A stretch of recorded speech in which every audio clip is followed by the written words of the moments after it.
day. Now,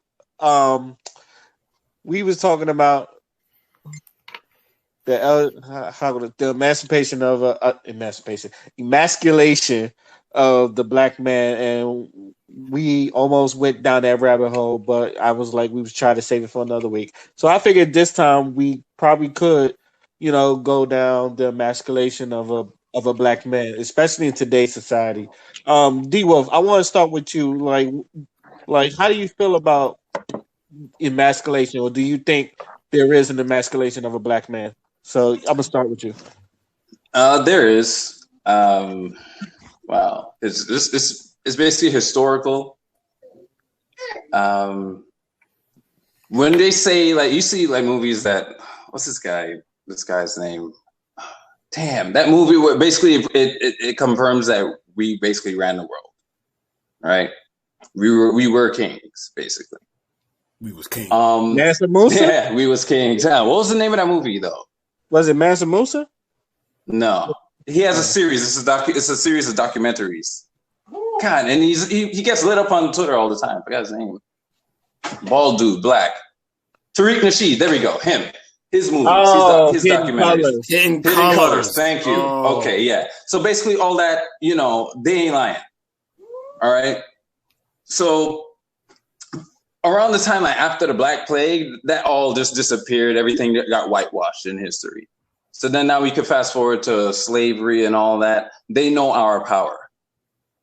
And today through media now, we see how we are being emasculated. We gave all the examples the last time. But if you see, we are either being hyper-masculine or emasculated. So there's always, like, nowadays, just think about it. Look at all the shows, if you go on Netflix, right? And a show is about, let's say Luke Cage, when that appeared on Netflix. When you signed in, you will see, what's her name? The Fox? What's her name? The cop that was helping him in the show? She will be in the front. Or when you look at Iron Fist, the chick is in the front. That's been happening like a lot, especially since around 2016, because everything became about, SJWs just popped out of nowhere and everything just became about color, race, this, that, and the other, sexuality. All that just got pushed hard. And that's what I noticed. I could not sign in. I'm like, yo, this is not his show. This is not her show. Why is she here? And then you see there's a lot of, like, in TV shows, there's a lot of gay characters. Remember True Blood? And like they were being pushed as a forefront of like the best character and all that stuff. Like, I'm not saying there's anything wrong with having those characters at all, but I'm saying they're being pushed in the forefront. The same thing's happening with comics.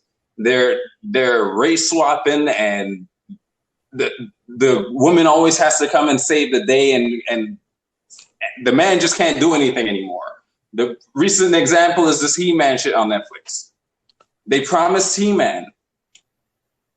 I knew this was going to happen because, first of all, this is Netflix, and secondly, the title did not have his name in it. It just said Masters of the Universe. So I said, okay, I see what's going to happen.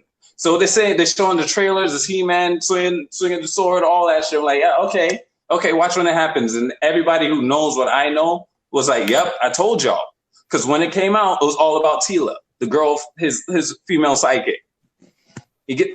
Spoiler alert, he dies, but he gets resurrected. But he dies, and it's all about her. And all the fans are, there's a backlash. And not only that, her friend, they said it's her friend, but we know it's her girlfriend. It's the black girl. And we already had this problem with Hollywood killing off black people. Like, they can't help themselves. Like, if you remember, even in Transformers, that's how deep they'll go with this. Even in remember the first Transformers live action movie? Who's the first? Jazz. Thank you. I mean, they went that far. That's a reach, yo. You could have killed anyone. You could have killed the medic because he was Ratchet. He was this worst character. You could have done that. But no. And I had a feeling that was going to happen when I was watching it too. I was praying it wouldn't happen, but it didn't work. It still happened. And he died the worst way. All that shit. It's not just the gay agenda. It's just to keep us down, and that's really the agenda, is to keep us down. Seriously, they don't want us to pass in a certain point. They actually don't want manly alpha males doing anything, because they're doing the same thing with white men. They don't. First, what do all these SJWs complain about? Toxic white males, toxic white males. Oh, and all of them are always apologizing and shit. A lot of them are soy boys. If you see them, like, there's no masculine men left in the white race at all. You know? So it's not just them, but because of us, we're the ones that, if anything, we're the ones that could break us out of this. Black men would just, like, because I said in a video on my YouTube channel, I said, you know what's funny? It's usually a joke, but it's true. Do you realize that black men are we're the ones that talk about conspiracy theories more than anyone else? Like, we'll sit down and we'll just talk about this shit because, like, somehow we know. Like, we just know. And, like, fast forward, these things come out. Like, yo, remember back in the day we used to talk about this shit? It's like we just know. And they know we know.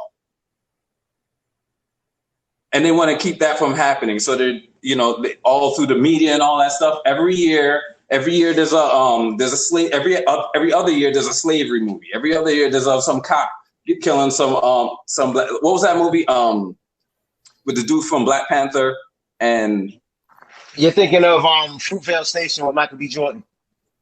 No. Crystal, you're talking about this movie. Us? With the couple and they're running from the cops. Oh, Queen and Slim. Queen and Slim. Yeah, things like that. Okay. Now, not to say these things didn't exist, but these things are pushed hard to keep our minds on these things. So we're always fighting. And while we're fighting, we're destroying ourselves and each other. You understand? Because we understand this history. We know what to look for. We know how to handle it. But they're holding our hands. They're pushing it and bombarding us with this shit. So we can't even have time to even think of being peaceful amongst each other. Think of actually sitting down to actually have a thought about what is our history?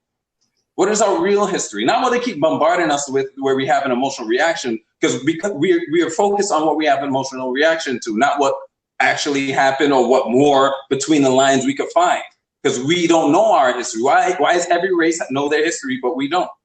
The most we know is slavery. The most we know is Africa. We don't know what we did in Europe. We don't know what we did in the Americas. A lot of people don't know that Native Americans are actually black. They think they forgot about the whole Spaniards coming over to North America and taking over. Why do you think they look like that today? They were black originally. And the tribes that escaped that stayed black. And then when the settlers came in, what's up? Why do you think there were black slave holders? Because they were free. They had that land. We're not taught this. We're only taught about the horrors. And they teach the horrors to us only. A lot of these races have a lot of horror stories, but the ones that are in charge and the ones that have it the worst, it's funny, their stories get pushed the most. Because again, who's running the music industry and the film industry? And what's the first name you call somebody when you disagree with them at this point? Or if you mention a point in history, you call them Nazi immediately, right? I would think the people who are running shit will like to use it as a weapon all the time. And then now there's us, they're running shit, they're the victims, and we're saying to ourselves, oh, we could do that. But at the same time, they're being slick and having us find each other, so we won't figure that part out. Because there's no excuse for us not to do that unless we're being purposely held down. So there is a gay agenda, but it's not a gay agenda just to have a gay agenda so gays could run the world or anything like that. No, they just realize, no, black families mostly are conservative. They're usually in a two-parent household or a successful household, fully nuclear family. That's how it was until, the whole drug thing went down with Biden's bill and all before that in the 80s. So, and in the 70s when they're dropping drugs, what neighborhoods? Because they know we're capable. In the 60s, we were still thriving. How come we were thriving still under Jim Crow? Because we kept to ourselves, we did our shit. And even before that, why until after the civil rights shit started happening? So yeah, that's my thoughts on it. So yeah, there is a gay agenda, but it's not solely just for gays. It's just, it's just for us. basically. Nobody's supposed to be awake. Nobody's supposed to think anymore. We're just supposed to stay here and fight and look to these people who we vote for to save us. Father, you got anything to say? Wow.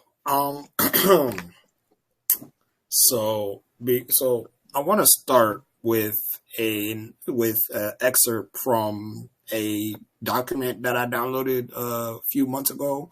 It's called "Killing Boogeyman: Phallicism and the Misandric Mischaracterizations of Black Males in Theory" by Professor Tommy J. Curry.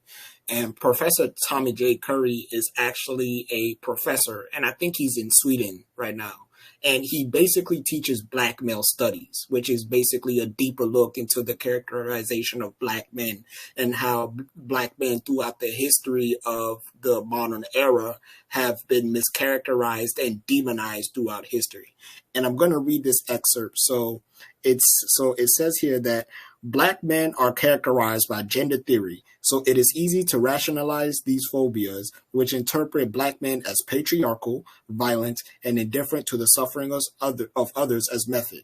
Despite decades of social science research showing black males experience higher rates of employment discrimination than and less preference to their female counterpart due to the association of criminality, fear, and aggression with black maleness, underrepresentation in higher educational attainment, a disproportionate risk of statutory rape and sexual coercion as children and young adults, higher rates of intimate partner violence and homicide, and are more routinely targets of lethal violence in the United States. Contemporary theories of black masculinity suggest toxicity is the cause of black male deviance and maladjustments rather than the cultural and structural realities that confront black men and boys as racialized outgroup males in the United States. So, with that being said, there has always been a history to subjugate the black man. And they have historically used many, many, many different ways of doing this. We could talk about the Tuskegee experiments. We could talk about the fact that black men have fought in every war the United States has ever been in ever since it was an institution. We can talk about how black men were not even really allowed to be men in society because they were demasculinized by, again, not getting employed in certain places. I remember they was talking about when the GI Bill became a thing, black males were excluded from the GI Bill, so there was no way for them to build wealth the way their white counterparts did. Like, so many things have been stacked against black men. We don't even get sympathy for our deaths as much as a lot of other people do. If you ever notice, when black men die, when it becomes at the hands of the police or at the hands of other black men, there's always a sort of stigma associated with it. We always give the RIPs and we pour the little liquor bottles and things like that. But when that person is being represented in the media, it's always the mugshot. They always want to portray a negative image of that man. When we talk about sports, you know what I'm saying? When we look at drafts, what's the number one thing that they do? They like to peddle the single black mother that had to work 2-3 jobs just to support this athlete. And now the athlete has made it to the NFL, so now he can pay it forward. That has been a running gag in the NFL draft for many, many, many, many, many years. So, and what's very interesting about it is that when it comes to black men and our masculinity, when you research like ancient African history, and also when you research American history, you come to find out that us as black men, we don't need to project our masculinity because it's already innate within us. You know what I mean? We take care of our family because that's just what we do. When, there's shit to be taken care of, that's what we're going to do because we understand that we don't just live with our families. We live in a community. We live in a village. Especially me coming from a matrilineal people where the woman, like, you get certain properties and values and assets based on who your mother is.